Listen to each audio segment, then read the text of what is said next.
In the Cabbage. Welcome to In the Cabbage. This is crazy. This is pretty bananas right now that we're actually doing this. I'm Tommy Swain, Andrew Witt. Please subscribe, please listen, please download, like.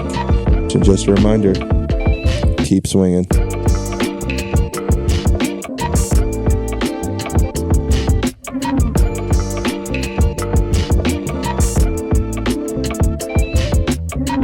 Welcome back to In the Cabbage. It's your boy Tommy Swam to my right or your left, Andrew Witt. Yo. What is up? We're back for another episode. At the top of the episode for the tight little shorts over here, why don't you go ahead and give us a like, a comment, maybe even a subscribe if you're feeling generous. The boys need it. It's my only income source here at this point. I live off this podcast. Yeah, I mean we'll beg for it. Beg and plead. Yeah, please. Please. No lies though. This is your only income. My only income. And So I have please twins coming. do us a favor. Oh my God, a lot of bills. A lot of bills. A lot of bills. Two more mouths to feed, buddy. Dude, we just bought a cribs, everything, right? And not only What's the damage? I mean, it's not fun. No, that's not what you're supposed to tell me. It's not like Maybe lighten the blow a little bit. I mean, do it in batches. I think they bought like a changing table dresser that can be, which I told her, like, don't spend a ton of money on the changing table portion of it. And you can remove the changing table portion of it and just be a dresser. Katie's looking at this too. It's like $1,000 something. Holy moly. I think that's what she said. It's going on the registry. Yeah. Going on the registry.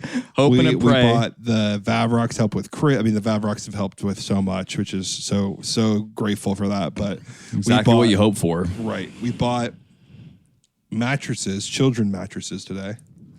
Children mattresses. You got to buy two of these bitches. Right. That's my fucking issue. It's just times two. Right. That's my fucking issue with this shit.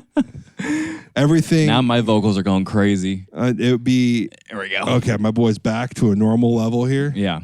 Okay. We were like, the issue would be, right, it's expensive on its own, but we have to get two of them. Yeah, that's brutal, man. Right. So what are we talking here? You're not getting two changing tables though. No. But strollers. Yeah, you have to do it side by side. Double the amount of freaking diapers. Yeah, that was my next point. Yeah, so we bought diapers though. I feel like that's crazy. I don't know how expensive formula is. It's not cheap. Really? Mm-mm. Formula's not cheap. But it's just formula though. Right. It's just not cheap. Like, should you just keep breastfeeding? Like, I don't know. Yeah. I feel like formula is just such a weird thing. It's just powder. Right. Like, what is baby formula? I couldn't I'm like, tell that you. can't be good for them. Well, it's not bad for them. Right. Like, breast milk is better. Right. So it's like, why aren't we just, I kind of grew up on formula. I turned out great. Of course. I think I was a formula baby as well. Right. Sometimes you don't get enough breast milk. You just got to do what you got to do. The formula is not as bad as you think it is. I mean, it's still not preferred over tit milk, You want it straight from the udder. Tell you what, are you going to try Madison's? 100%. Yeah. 1,000%. I have to, see it's up to code for my children. I'm gonna put it in coffee. You gotta you gotta taste the product before you dish it out. Right. You know what I mean? So those shorts are looking a little tight though, buddy. Like right around the thigh, right? Yeah, they are. Not tight around the waist, thank God, but they are tight on the thigh. I mean, that's what you do that's what happens if you're putting up two plates, my guy. Yeah, my legs are toasty. Yeah. It hurts. You crushed him today. I need to go, maybe we go together. There's a Lululemon outlet down in San Clemente. And Katie said all of their shorts are like $50. Oh yeah, we need 100%. $40. We need to go do that instantly. Lululemon shorts. I mean, they're my favorite shorts. Yeah, we need to go do that. So I need new golf pants. I need like 3-4 pair. Yeah, I need new shorts. I need new. I don't have a single pair of shorts. I need workout shorts. Yeah, you do. I haven't bought clothes in a really long time. It's been years for me, I feel like, at this point. Yeah. You always get those like sneaky gifts though every once in a while. From Madison gets me some great stuff. Yeah. The only time I bought in clothes is literally when we had that G4 sale, that G4 hookup. Mm-hmm. And maybe like if I have like a gift card here or there. Yeah. It's like, and that's You really like a Costco deal, though. Love a good Costco deal. Yes, you buy clothes still. Yeah, fair. Just Fair. not. They're not like nice-ish like clothes. They're like more like lounge, casual wear, I guess. You bust out a Costco fire polo every once in a while. Yeah, once or twice. I see them.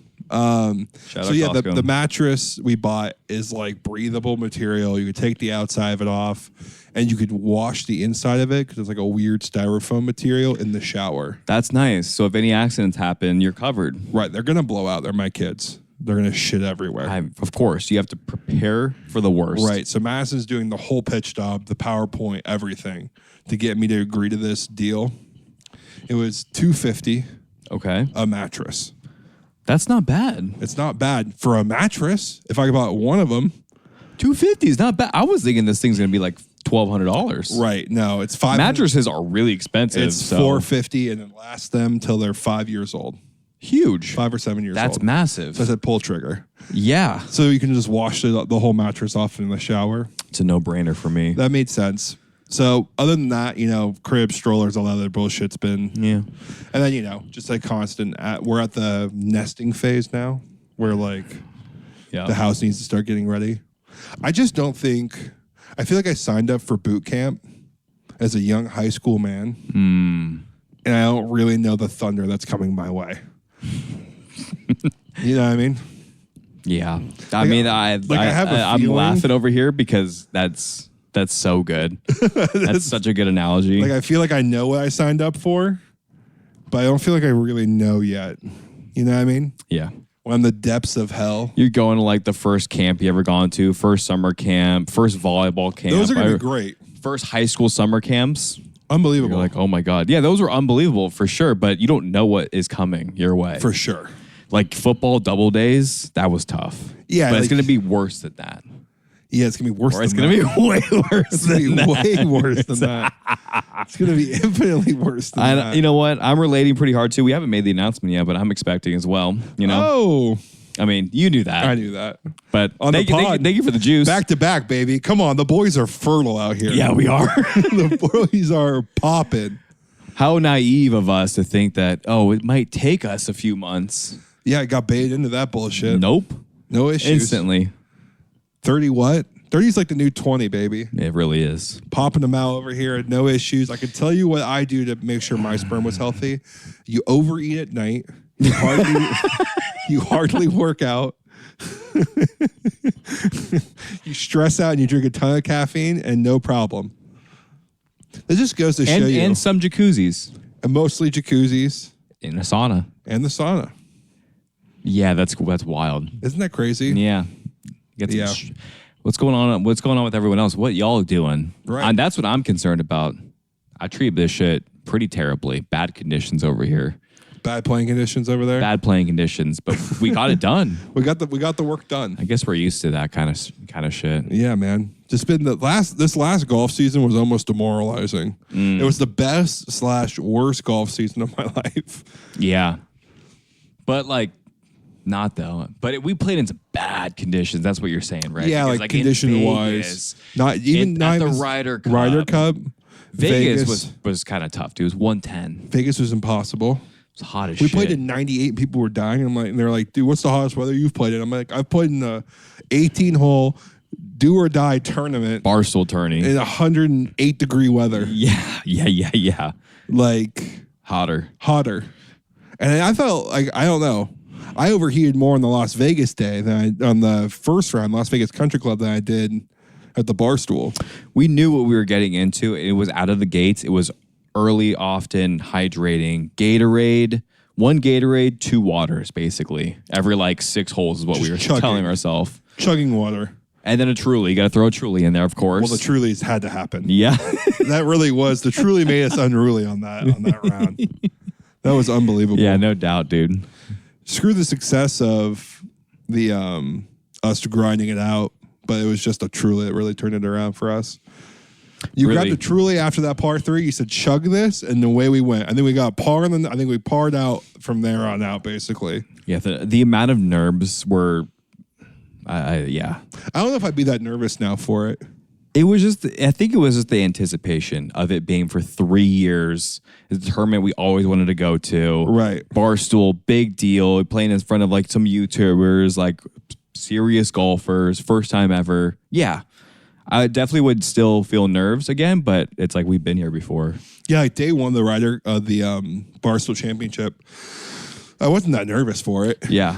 I just felt lucky to be there. Yeah, to be honest, it was kind of just a bonus. Yeah. Maybe that was the difference of why we didn't come in. To be honest, that's kind of we came to the Las Vegas Country Club too. I don't think we ever thought we were actually going to qualify. Agreed. But anyways, picking up this golf season. Now this has been a solid season thus far. I mean, a little toasty for the Ryder Cup, but good start. But you shot 75 though. Did shoot 75 Yeah. in an attorney. So Yeah, that's legit, massive. put everything out. Legit rules. What was the format? It was pretty fun. It's called the good, the bad, the ugly. Yeah. Okay. What's that? So the good is your best. The good is your best par 4 score. Okay. So between you and your partner, if you par and your partner bogeys, you take your par. Okay. The bad is the worst par 5 score. Oh, I like this. Yeah. So if you par and your partner pars, like no big deal. But if you bogey and your partner triples, you take their partner's triple. Yeah, or like birdie and birdie bogey or something like that. And you gotta take the bogey. And then the ugly is you combine both par 3 scores. Combine both. Mm-hmm. The good, the bad, and the ugly. Mm-hmm. I love that. It was a fun tourney. It's like one of my favorite ones I played. I love that. I've never heard of that before. That's either. awesome. It was actually really fun. Something I was thinking about even throwing in the Ryder Cup for us. Yeah, that's great. Because par 3s, and you're really, really looking for just like, all right, par here is massive. Huge. Me and Mr. Vavrock didn't have a ton of bad par 3s. Maybe bogey was the worst. We both got. Yeah.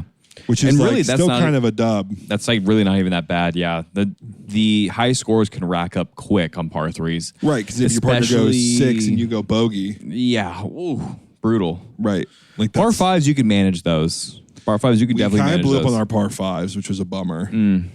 I think we doubled both of our par 5s at some point, which was tough, but we parred every par 4.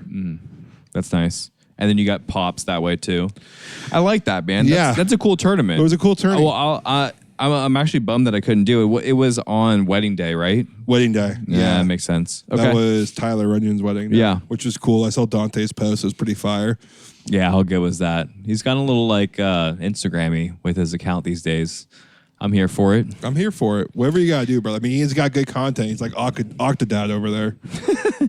His profile is called the Dad of All Trades. Yeah, I mean that's an awesome profile. It's pretty good. Talking about a dad, I probably should call my guy. He'll let me know what's going on. You know, he's been in the Thunderdome more than anybody else I've known. Who? Dante. Oh yeah. He's 3 kids. Yeah, 5, 3 and 1, 4, 3 and 1. Yeah, 4, 3 and 1. I mean, I'm almost caught him. He almost. I'm almost caught. It's gonna be chaos. They were talking about their first and their second born actually, and the timing and all of it. It's a little stressful. They were like, we wish we would have waited a little bit longer, but hey, they were kind of like happy accidents, you know. And you just learn how to just deal with it. You just roll with the punches. You just learn how to deal with it. Yeah. You know, it's just you're totally entrenched in that lifestyle now. And you know what? It's too late. Not going back. Not going back. You got 2 coming, and I got 1 coming as well. Wow, brother. We're in the weeds of it. But yeah, I shot a 75. I bogeyed the last. We and you were talking recently because we had a bad outing at the Ryder Cup. We got smacked, and I think we talked about it on the last podcast, which you guys will hear shortly. Like, comment, subscribe. We basically talked about getting back to what we usually do when we play. I thought we did a good job of that. Our sim golf league we did. We got second again. But it felt like I found more of what made us good as a team. Mm-hmm. And then I just took that back and just went back to my old school golf game a bit. And just came out and just parred everything to death. Yeah. Everything was just really solid. First cut on fairways for the most part with driver. Irons somewhere near or on a green. and two-putt extremely well. I love that. And I had a good, some looks from wedges because the course is shorter. So there's a couple times I had wedges in my hand. I put them to like 10, 12 feet at times. Gave myself a look. Never made one besides one off the green, which shouldn't have gone in, but like I hit the center flag and then dropped it. And then made one double. The rest of them were just like bogeys on a par 3 or something like that. Kind of lipped out on a par putt. So things like that. Yeah. I think that's always been your like forte. It's just like making things like really easy, really simple, really straightforward, not swinging too aggressively, too hard. Maybe aggressively is the wrong word. Committing to a shot rather and like not forcing anything with speed. A little bit more conservative and just making the game very simplistic, simple, trying to minimize those errors. Because the recovery game has never really been there for you. You're really good when you can just keep it really manageable. Yeah. And that sounds nice. And it's cool to we literally just talked about that a week ago or 2 weeks ago, and we found a little rhythm at the range in the simulator league, but then actually made it happen. You shot constantly like in the mid to high 80s. During the Ryder Cup, day 1 was better, right? You shot like 83. Yeah. And then the other 2 rounds, not so great. I think it's just cool. You just like had a flip of your mindset. And you just went back to what made you really good. You just stopped forcing things. You're like, oh, let me just card a 75 real quick. Yeah. It just got really boring. And I kept telling myself, which helped this time, I think, too, because I've scared it enough times now. I started thinking like 3 holes ahead on like 4 holes left or the last 4. I was thinking about, well, if I par this one, I par the next one, I par the one after, like I'm going to shoot 73 here or something like that. And I knew the next like 4 holes were pretty manageable.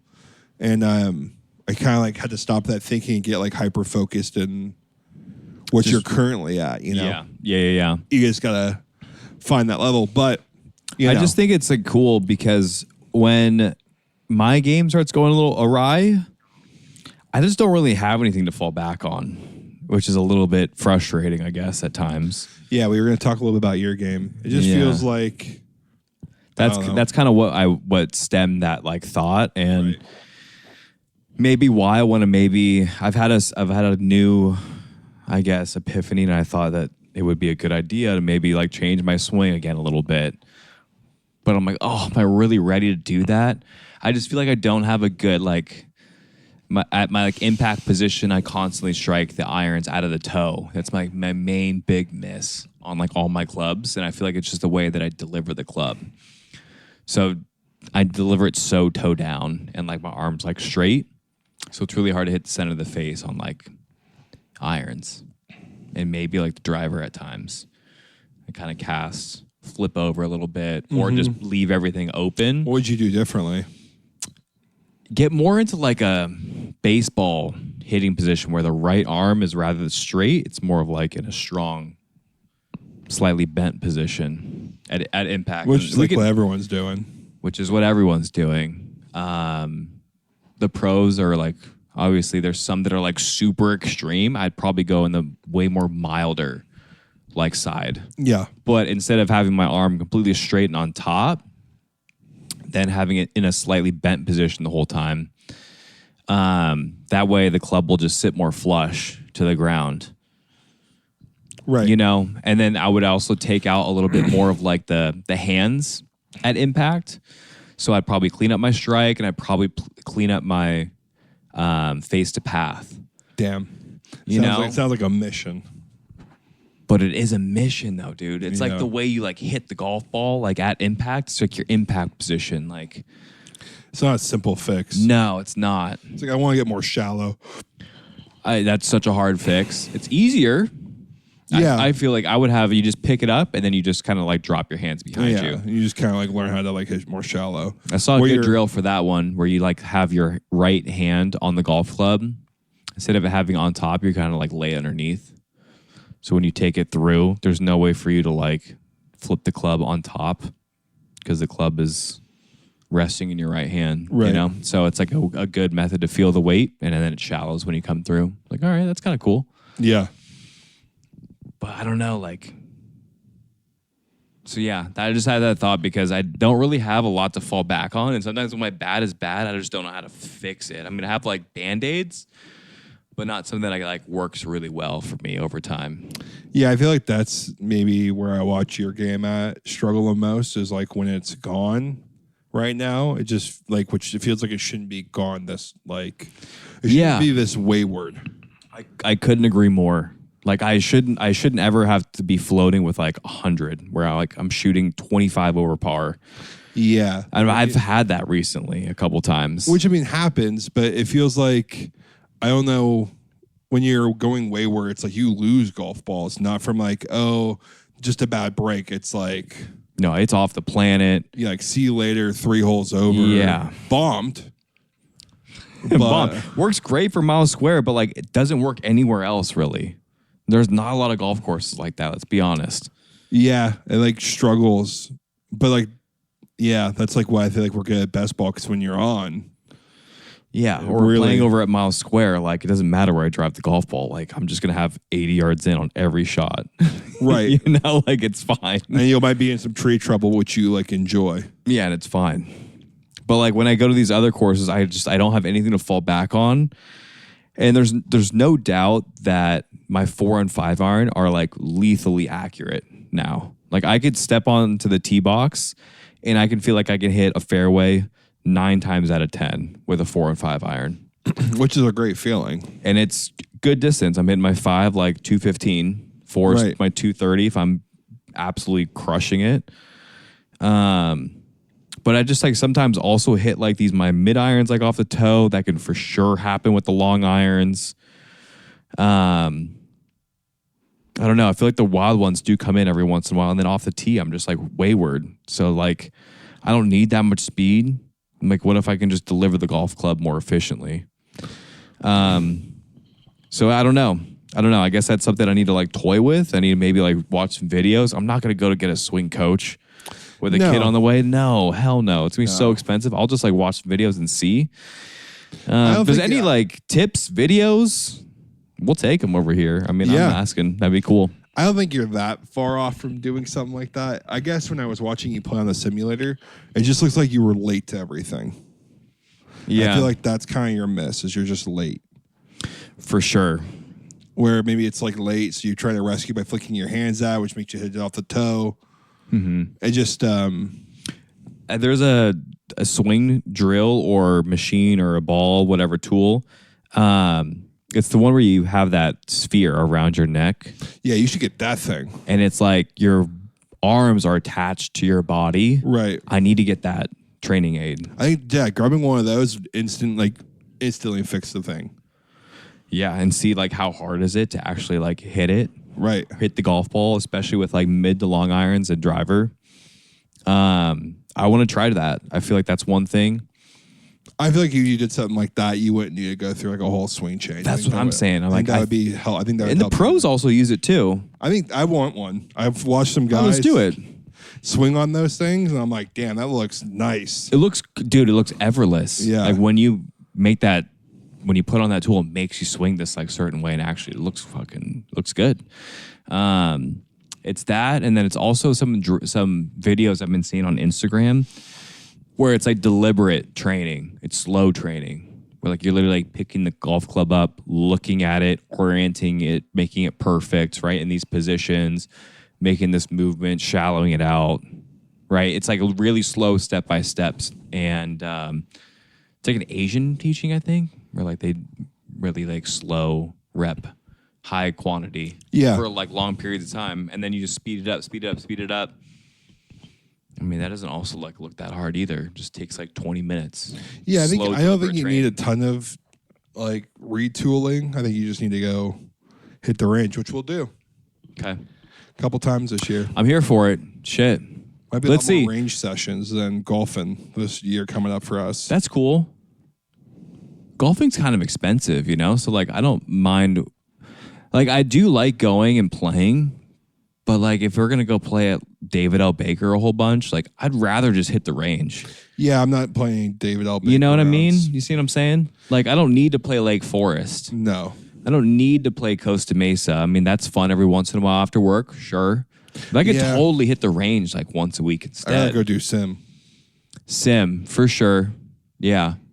But I'd probably go at the range.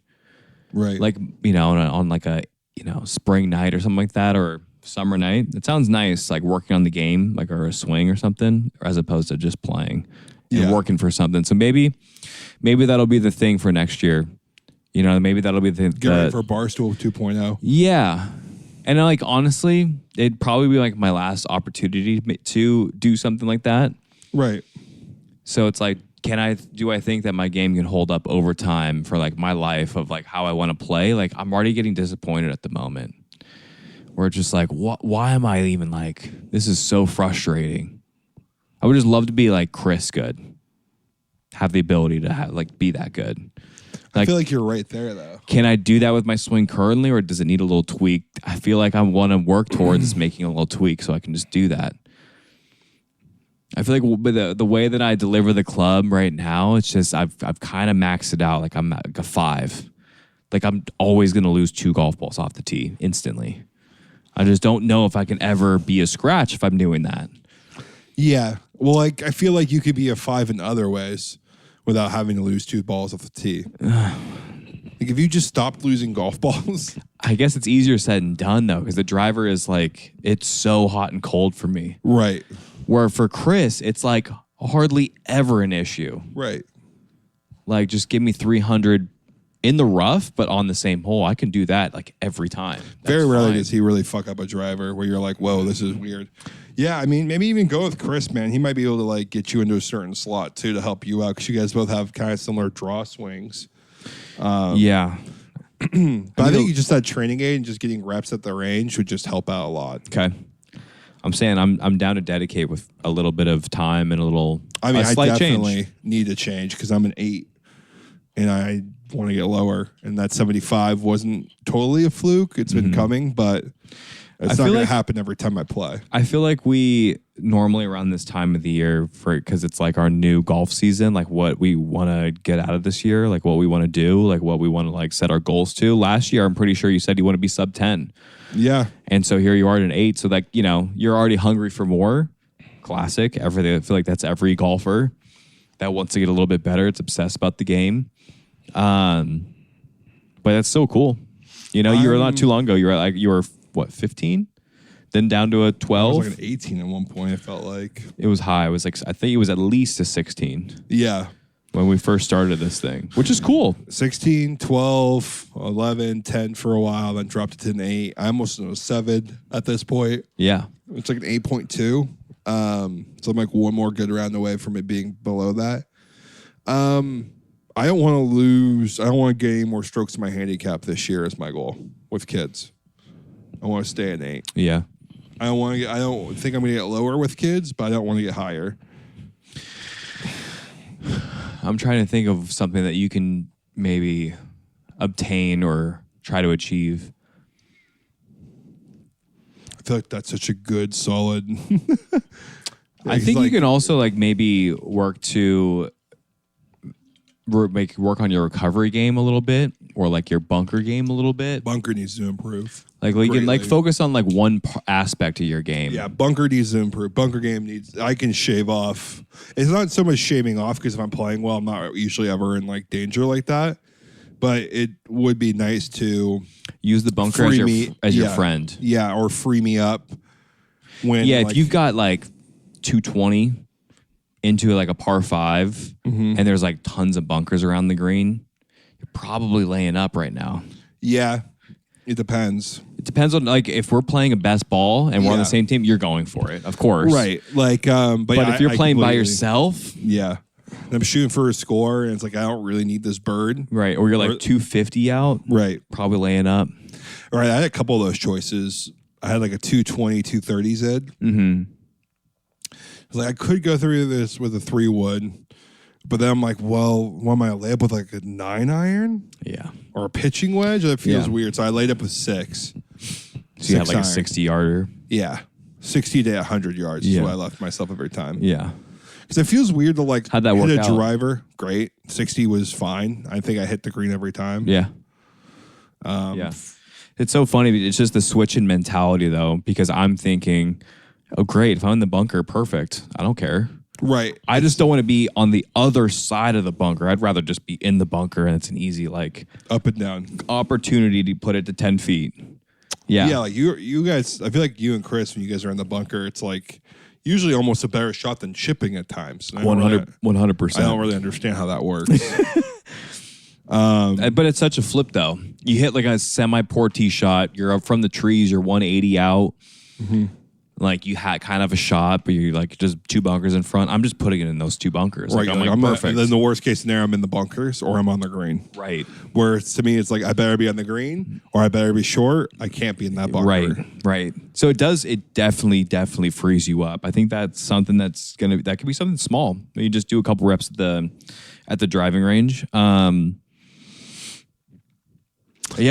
think that would be a good thing for you. I like that, buddy.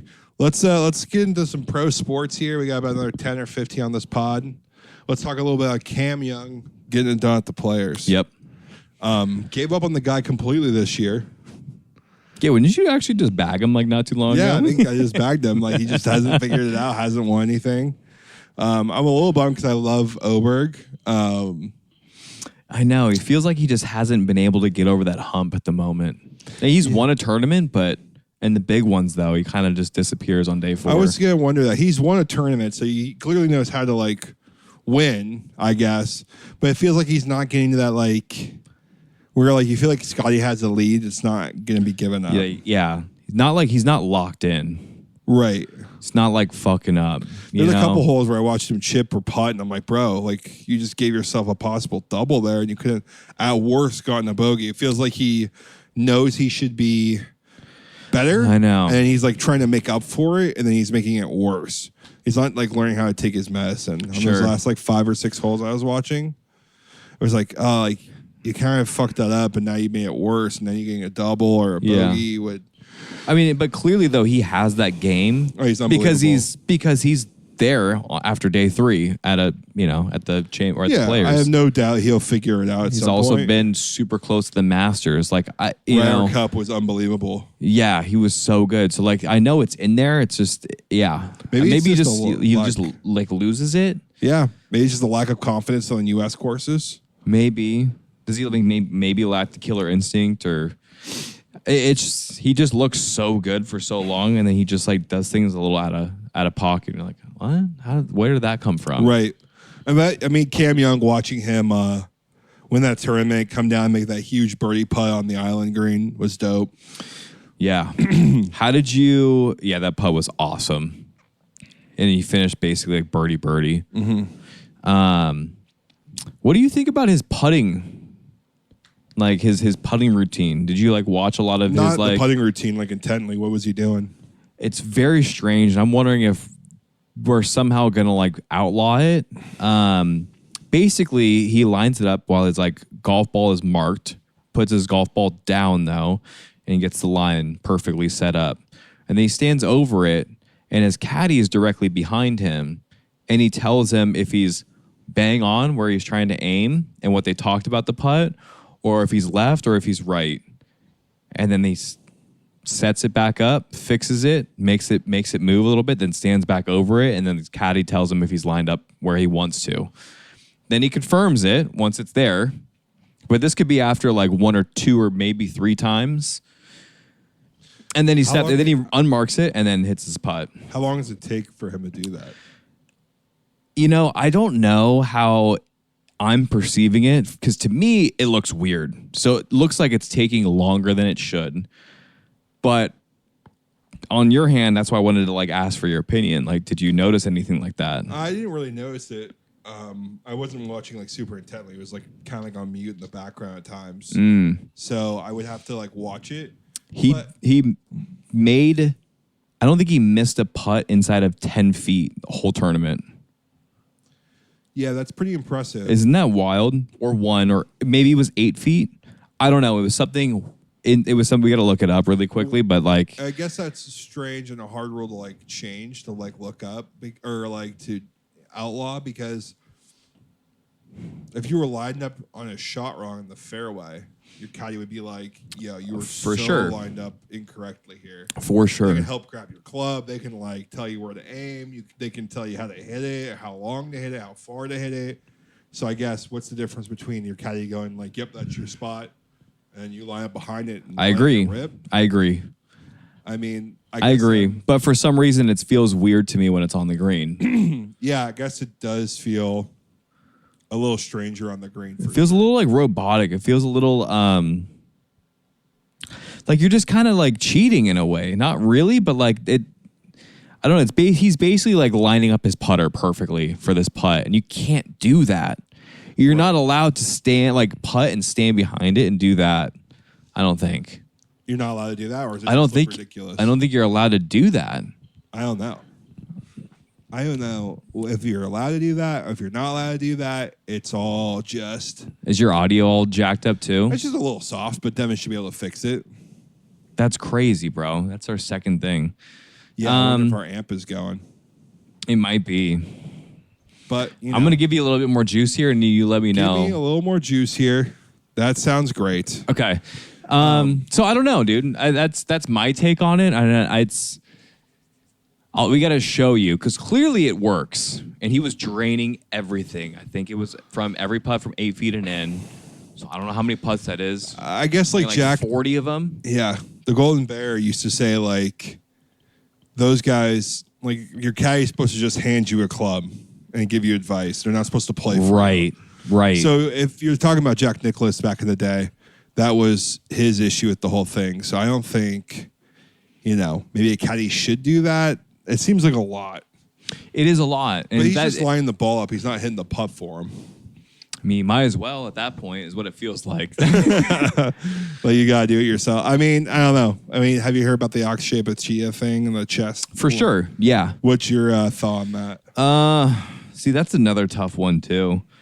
I feel like he still has a putting stroke. It's still a putting stroke.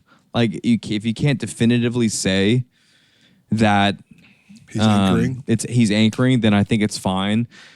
But what you can also do is just make the length of the putter a maximum length, like they have a maximum length for a driver. Yeah, the putting looks ridiculous. You can make a putter that has a max length of 46 inches. Just no club in your golf bag can be longer than 46 inches. Right. That's like a driver length, I believe, or 48. Yeah, whatever the max driver length is. It's one of those two, 48, 46. I think that's what they should do. I feel like that's the easy fix, easy route. Yeah, I just don't think chest putting is like that big of an advantage thing either. I don't think so either. Like, dude, if it was a huge advantage, everyone would still be doing it. Right. And like, if it helps someone else, then like, are we going to start banning like cross-handing chipping? Like, what are we going to do here? Like, that's the weird putting grips everyone go through. Like, remember when everyone was claw putting, and now you don't see a single claw putter out there anymore? It's few and far between. Yeah. It's funny how like golf goes through these waves of trying to change the game, right? But you always end up back to like what's kind of always stuck. Like maybe the clubs change more than anything else. Like now everyone has lab putters, right? When everyone had to have Scotties for years, you know, it was always a blade Scotty. You had to have a blade Scotty. Yeah. And now it's like, what big ass head can I get down by this golf ball? And all this technology and shit like that. Drivers have changed drastically, but like the way you play and the theory of the game hasn't changed very much. For sure. Ever since strokes gained came out, it's kind of been very straightforward. And how you do it in tinkering, sure, it may help you a little bit, but then sometimes it's just you're constantly changing, constantly chasing a moving dartboard. Yeah, you feel like you're doing this, but then you miss somewhere else, and you're just chasing everything. Like I don't like ever really think like pros ever need to go through swing changes. Right. Some of them do, like almost like every 3 years. Like Max Homa went through a swing change that like completely fucked him up. The only person who's like ever come out of a swing change I feel like completely successfully has been Tiger Woods. That I know of. Yeah. I mean, he sucked for a little while, but his sucking wasn't even really that bad. But he found it again like in 2007, 2008. Dude was rocking and rolling. Yeah, he found whatever he was looking for and just won like whatever amount straight. I was gonna say Ricky. Ricky's another one. Ricky was basically lost his PGA Tour card. Ricky went from Butch Harmon to somebody else and went back to his old swing coach again. Right. So he went to a swing change. I see what you're saying. And lost, and then went back to his original swing change. Yeah. Like he went through a swing change and then realized that was not the swing change. He went back to his original swing change. I kind of forgot about that. Yeah, he was Butch Harmon. Then he went somewhere else and then went back to Butch Harmon. It's like Butch Harmon's like doesn't teach. He's like one of the best golf coaches of all time, and it doesn't look like he teaches a golf swing that's like that crazy right now. Yeah, it's the same shit. It's like the old school golf swing. It's Mr. Fundamental over there. Where, I agree. like, you're not trying to get super shallow like whatever that teacher is in San Diego. Like, I mean, he's a great teacher. Kind of changed the game of golf, but I don't know who it is. He's the guy who did he worked on Max Homa's swing, things like that nature. He's the guy who talks about getting like super shallow. Like everyone's talking about, like we talked about your swing change. That's the guy who kind of invented like the insanely shallow swing. It would certainly help my ability to strike wedges. Certainly help my ability to strike wedges. That was the other thing. That was the other thing. Just go get one lesson from him, and I guarantee you he'll be swinging perfect. Probably $1,000 for an hour. I was gonna say, let me take out a secondary loan here. Swing aid it is. And then Scotty Cameron almost didn't make the cut, or not Scotty Cameron. Scotty Scheffler almost didn't make the cut, and they were saying, I was like, where are you going with this? Yeah, I know. I was like, what? I guess there was like reporters saying like, did you think you found your swing again? Because day 2 he shot like 5 under. He's like, that's like insinuating that I lost something. He's kind of been a little chippy with the media. Actually, I've been kind of vibing with it. Yeah, like I like that. Like because I watched a video recently of his college he went to, of like a review, and I guess some kids there had come back and talk about his stories of him playing in college. He was a fiery college player. Yeah, like throw clubs, be pissed off, really competitive, didn't like to lose ever. Like very, very fiery, and you never get that on the golf course. Now, I don't know if that's going to help him because clearly what he was doing is very successful, but I do like him showing a little bit of the dog in the media. I love that. I do. And there's definitely signs where he gets visibly frustrated on the golf course. Yeah. That's what his caddy is known for, is like being a really like level-headed person and caddy, and he's like really helped Scotty out with that, which I think is good because Scotty needs it. But I do like him. I like him chirping a little bit. I don't mind that at all. Well, because I like my superstars to talk a little shit. Yeah, let the dog bark. Right. It adds a little pizzazz to him. I agree. He's so boring for so long. I'm like, this man's winning tournaments by 8 strokes, and I get nothing from this guy other than just pure golf, which is great. Did you hear the Cam Young swing thought he had when he went into 18? No. What was it? So he on the tee shot ball. Yeah, where he hit like 380 yards or something like that. Crushed it. Like the longest drive in the history of the players. Yeah. On he was that downwind like 30 miles an hour or on something 18. crazy. Mm-hmm. Yeah, he made the birdie putt on 17, and on his way up to the tee box, he's like, I'm about to hit the best shot of my life. I'm going to hit the best shot of my life. I'm going to hit the best shot of my life. I love that.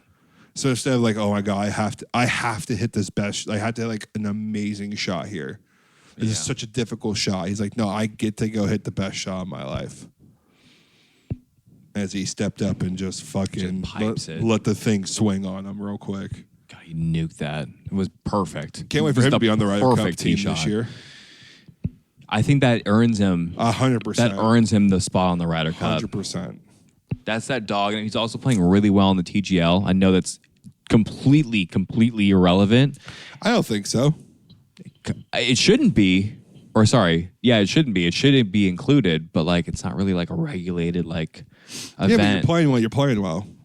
As we've seen, I feel like I've gotten better by playing the sim courses. By just learning like swing distances and shot feel. Agreed. Like it has helped me play better golf. I would credit like us playing that sim that week to like help me get to, like that one JT tip, and the sim round helped me out a lot. I like that. Definitely. Keenan Allen to Denver. Oh, for real? I think so. Keenan Allen? No way. He didn't re-sign with the Chargers? I don't think so. That's devastating. I don't think so. I could be off on that That's one. devastating. I thought someone else went to the Broncos today. I thought it was Waddle. Waddle. So maybe Waddle went and then they didn't get because he. I got a text from our buddy Cameron. Keenan Allen to the Broncos. What the fuck? Yesterday at 2:30. What? Yeah. So I didn't want to burst your bubble on that. Well, you did. It's popped. Let me check for you. Yikes. Maybe it was just rumors. That's so tough. Sign the man for the league veteran minimum and let this man go eat. I mean, on his last year, break the all-time receiving record by Antonio Gates. As of March 2026, six-time Pro Bowler Keenan Allen as a free agent has been floated as a potential target for the Denver Broncos to boost a receiving core. Bo Nix, but it's not been like official. Okay. So we're good. Did you look it up on the sleeper app though? No. The sleeper app tells all. It does. Okay, let me get that sleeper for you, brother. This is a big deal. This is a big deal for us. We also need a spot on our Dynasty League. If you're interested in doing Dynasty, please reach out. Somebody fill a spot here. It's a pretty solid team. It's a good team. It's not bad. You'll have a good time with it. It's Dynasty. What's the pick that they get as well? Number 5 in the draft out of 10? 6. I think max is 6. Yeah. Do you have him on your team? No, go to players and search his name. Great call. Unbelievable work by you. Thanks, buddy.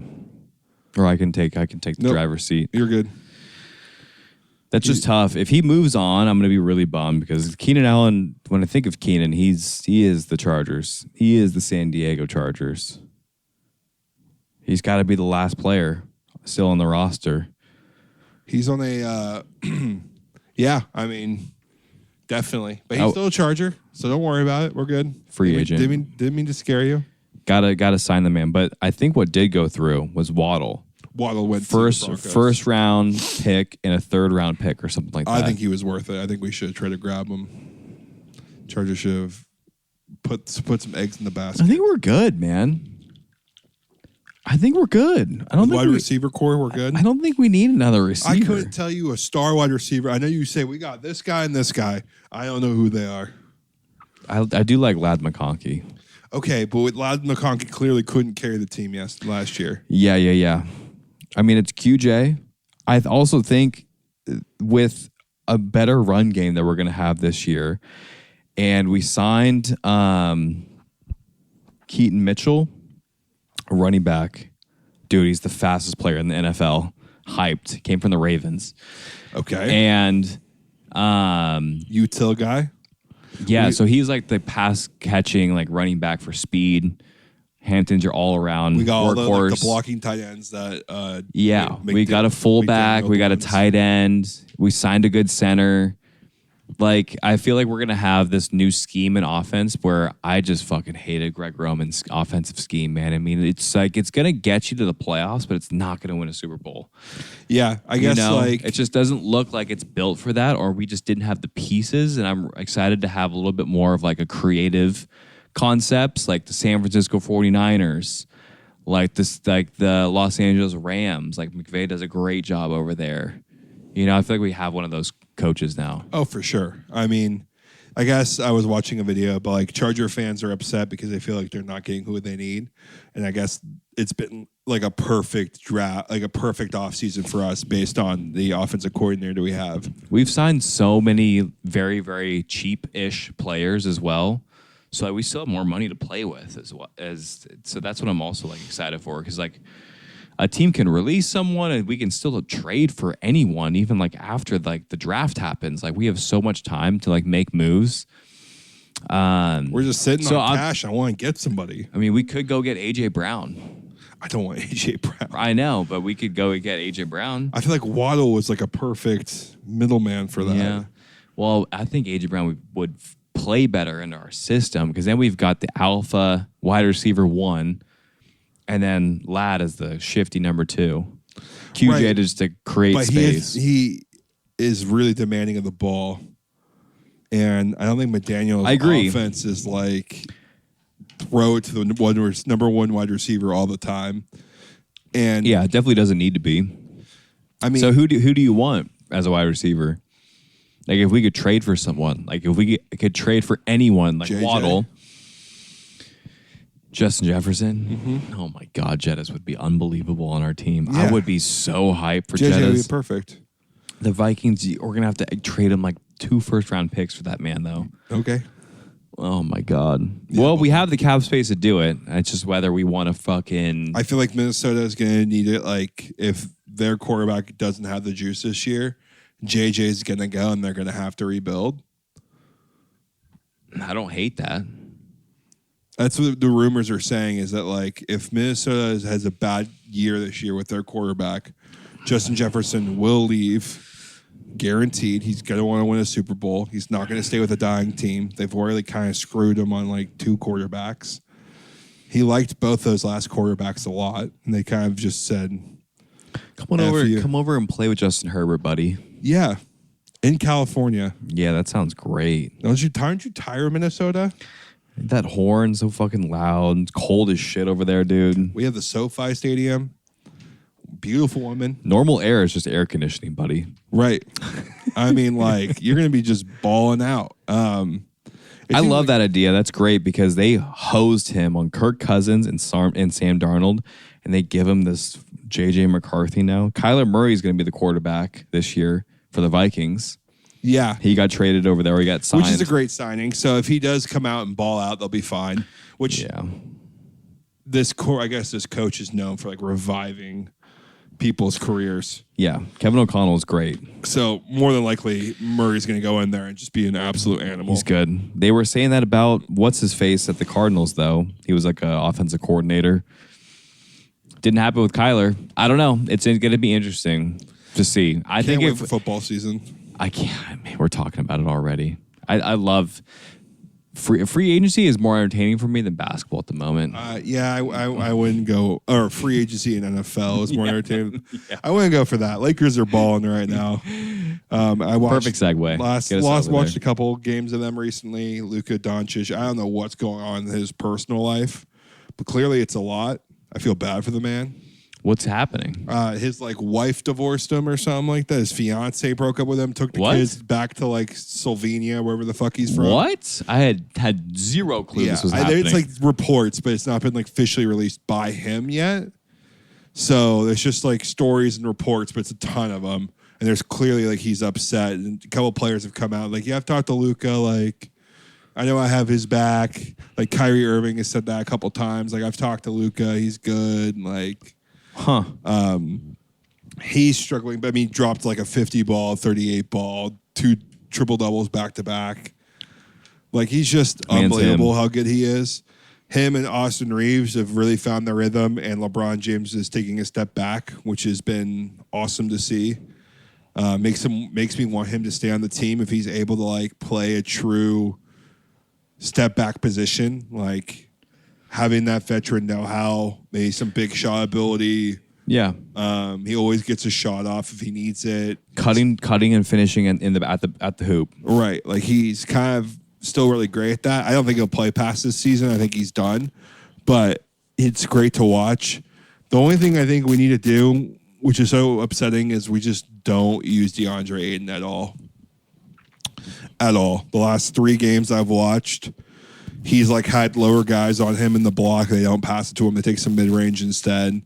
And I like DeAndre Ayton a lot, but he is a little bit of a cancer in the locker room, so you kind of have to feed him. He's cancer in the locker room, Kind of. He can be. He can be a little bit of a baby if you don't feed him. Which I get because before Kevin Durant became to the Suns, it was Devin Booker and DeAndre Ayton. As 1-2 or 2-1. He's also not like 34 years old. He's like 28. And he's like tall, or like 27. athletic. He runs the court really well. Yeah. And for him not to touch the ball very much at all is kind of tough to see.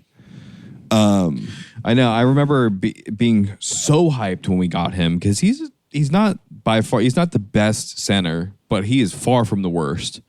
When he was on the Suns, I thought he was stellar. Yeah. And then he went to the Suns, to some other team, considered a locker room cancer. I think he went to Portland. And then from Portland, got traded off somewhere else. And I'll have to tune in and see, but that's a kind of a bummer because I know DeAndre Ayton's a good player. So I think he's doing a good job of keeping his head up. I think the Lakers give him a lot of praise for the role he does take. But you gotta feed the big man. There's a couple times he's run the floor and they don't feed him on the break. I think that's a big no. Yeah. If your big man's running with you on the court, he gets the break. For sure. Right. If it's a 3-man, 3-on-2, and your big man's running down there with you, yeah, you better have a wide open layup or you're giving the big man the ball. Let him try to go finish at the basket for you. Like, if Shaq's running the floor, you're feeding to him every single time. Yeah, here you go.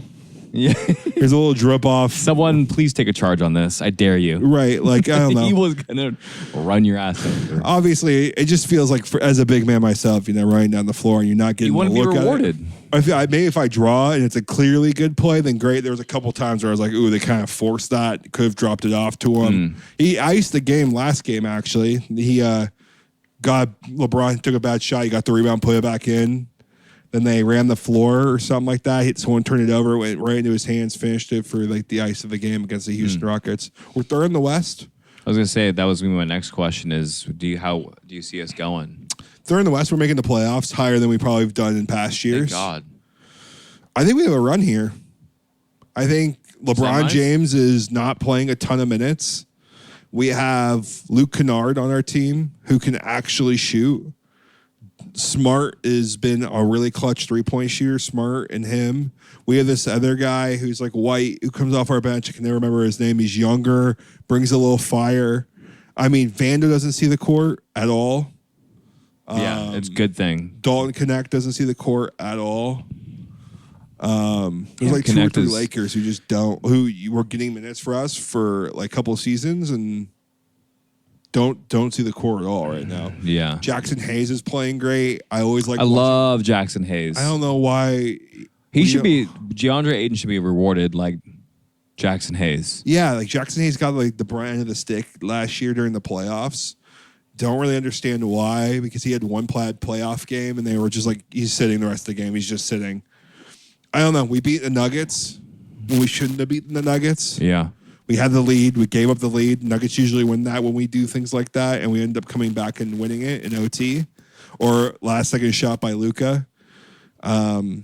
Rumors of whatever happens this year, no matter what, the Joker's coming to the Lakers. For real. That's the rumor. That they're like Luka Doncic has already given the green flag to do whatever you got to do to get him. Wow. So that'd be so fun. Yeah, Luka Doncic and the Joker on the same team. That would be unbelievable. The way the ball would be passed around the court, you would never believe it. Luka passes the ball just like Joker does. Mm-hmm. And it's just unbelievable how some of the passes they get off is just crazy. The feel that they have on the court is next level. Hey, they really helped my sons out play basketball for the future. Not a slow white guy who can like pass the ball and like just be crafty. Be a little crafty is like now the in player. Yeah. Big body. Great. Big body crafty. The twins are coming down. You're not gonna know who you get. Oh man. Do like a dyslexia number like 3-4, then the other one's 43. Well, they're gonna fuck it up. I can't have them fuck. I can't have them fuck it up. I always thought we thought it'd be funny if they were pitchers. And one was a starting pitcher and one was a reliever. That's hysterical. And they were both like lefties or something like that. Yeah. Then you'd be like, okay, cool, the lefty's out. And then it's like, dude, it's the same or it's like a mirror image. Yeah. Has this guy always been throwing righty or did he just change? Yeah, like you kind of are throwing people off. You're like, huh? It's the same person. Did they switch uniforms? They go to bat. Same side of the plate. Mm-hmm. No, dude, this guy's already batted 3 batters ago. Yeah. Well, what? We thought you have to do all these like weird things in sports. Golf is gonna be the sport, though, man. I can feel it in my plumes, deep in my plumes. They're gonna be golfers. Don't we all want that? They're gonna be golfers. No, golfing's cool now. Golfing is cool, and there's so many scholarships in golf. So many scholarships more than in volleyball. golf. Let me tell you that. Yeah, even like you got a D1. What's the men's Do you know how many you get? How many the women's get? A ton. I saw some stat recently where there was like a ton of women's scholarships handed out a year. I mean, most D3 schools have golf teams. Yeah. I know, but like I forget what it's called. Scholarships they can hand out on a team. It changes. I feel like by the time our kids grow up, I feel like it's going to be a full roster. I know it's always the balancing act though. Yeah, I can because of Title IX, women's and men's have to have the same amount of scholarship opportunities.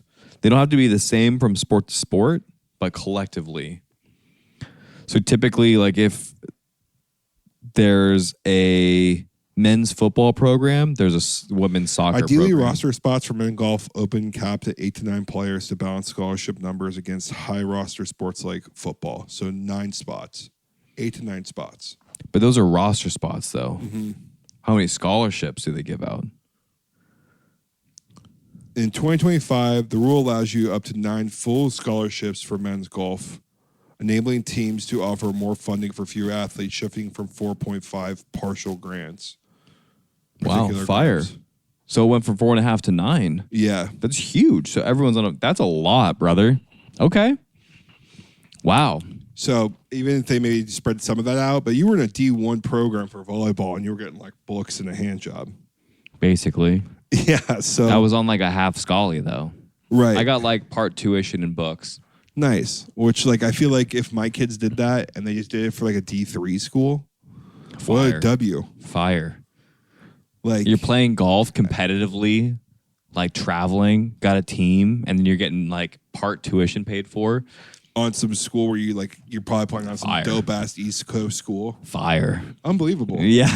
Yeah. Like the partnerships and the things you're gonna grow and make and friends and I don't know. And then you're just gonna be a stick. A stick. When you go play golf. You elsewhere. know how like that's such a flex. It's not the matter of being good at golf and golfing events is great. It's a flex.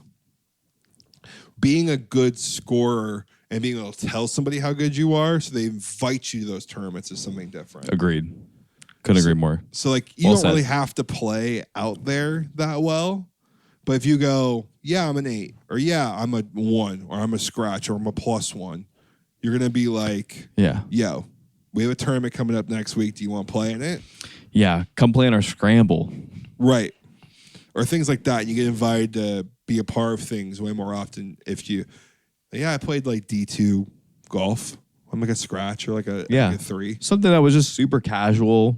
Did it for like 3 years. Yeah. Decided to just back out. I'm like a 1+1. Yeah. Shit. That's fire. Yeah. It's a good conversation starter and you just know they know that you know ball. Right. It just feels like get someone jazzed up. I've never even talked. I've talked to one person. It's a +1. Luke. Yeah. And it's just nice, you know? And I don't know. It feels like that or it's baseball for my kids. Mm-hmm. I feel like you guys got volleyball in the bag. Maybe. I mean, maybe. Nah, you guys got volleyball. We'll see. I think so. I mean, you and Katie are both like D1 athletes. You know what I mean? We shall see. Basketball, maybe I'm hopeful for. I just feel like I don't guard. Like our kid could be a guard. Right. Katie's kind of low key fast. I just feel like I don't want to put my kid in a sport where he doesn't have the best chance. You got to have that cross training though. They're going to play every sport. Yeah. You're just hoping. You're like, maybe you should start steering a little bit more in this direction. Let's go more of the hand-eye sports. Yeah. Let's get you on hockey. And a goalie net. Yeah. Let's get you in hockey. I think hockey be great at. Because I'm fast on skates. That's just all leg power. 100%. You got the quickest hands in the game, too. No jumping. All power moves. It's almost all reading the game and like... all power moves. It's all power. It's a power sport. Yeah. Baseball. That works. Hockey. Golf. Tennis, Madison would love. I don't think my kids are going to have the quick left to right they need for tennis. You know? What if we have kids and we're just never playing the same sport? That's tough. I mean, like growing up though, they're going to be playing the same sport. Soccer, they'll be playing soccer for sure. Have to play soccer because I think it teaches you how to run. You have to put your kids in soccer. I never played soccer. I think that would put me at a disadvantage as a young man.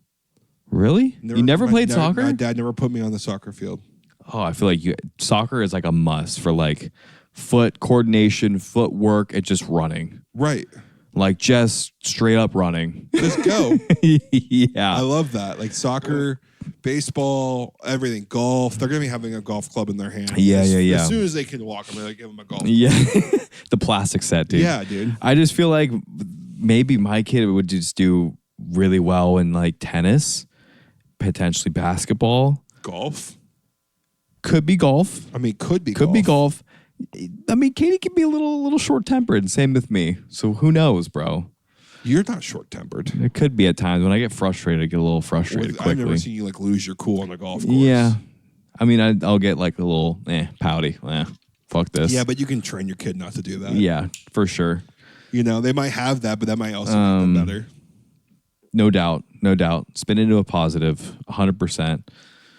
But soccer, I can see them maybe being kind of good at. Soccer would be fire. Tennis, soccer, volleyball, basketball, volleyball. Maybe some golf. Baseball. You were a great baseball player too. True. You just didn't like it. I feel like baseball has more swag than it once did. I completely agree with that too. Like back when we were playing baseball, it was really boring. Really long, not a lot of excitement, not a lot of like things going on about it. Nowadays, I feel like kids they have cool like baseball covers and sliding mitts and gear and all this other shit where was basketball. You got the cool shoes, you can wear headbands, things like that. I mean, my kid came up to me and was like, I love basketball. And they wanted to play basketball. Great. I would love that. Awesome. I'd be all time, but I would be very honest with them. Yeah. And not in a mean, like my dad was. You see Luka Doncic? Okay, watch that man play. Yeah. I'd be Don't look at any of these other guys. Like Jokic would probably be more. I'm going to put you on Dirk Nowitzki. Here's Jokic. Yeah. And you're just going to have to learn how to run. And not run fast. I think that was the misconception I wish maybe I would have gone back to. Is I just need to be able to run longer. Not faster. Yeah. I never need to be faster. I need to just be able to run longer. Because you always had the quick feet. Yeah, I just need to go longer. I could do 1 to 2 times down the court, and Papa was given a heave ho. That's not true, dude. That's not true. I mean, that's what it felt like. The men's league for sure. Yeah, but not in high school, dude.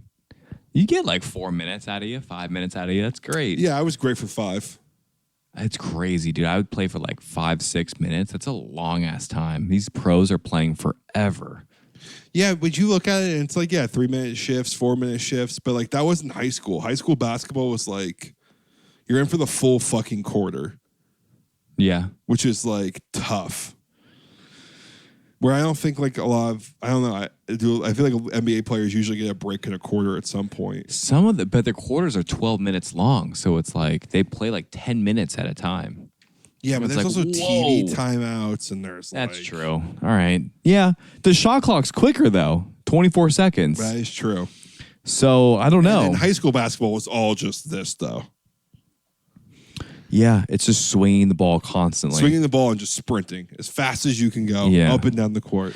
I know. It's a little bit more one-on-one basketball-ish in the NBA. I've had this thought a couple of times. I'm like, I wonder how really in good a shape these guys are because they're playing like 40 minutes a game. It's a lot. I feel like basketball players are in incredible shape. That's what I would tell my son is like, I think you have the hand-eye coordination to do it or whatever. I know how to play basketball. We can teach you the game how to play. But like what's going to hold you back is going to be your jumping because you got to be able to jump and you got to be able to run. Mm-hmm. And I'm going to be transparent. Those are the 2 worst things I'm at. And your mom's not great at them either. Yeah. Nobody in the swim history has been good at jumping or running. Defying verticality. Right. Like you need to be able to like kind of dunk. Not slam at home, but you need to be able to dunk it. I mean, Madison's tall. You could just hope for like 6'9" bruisers. Right, but he still needs to be able to jump.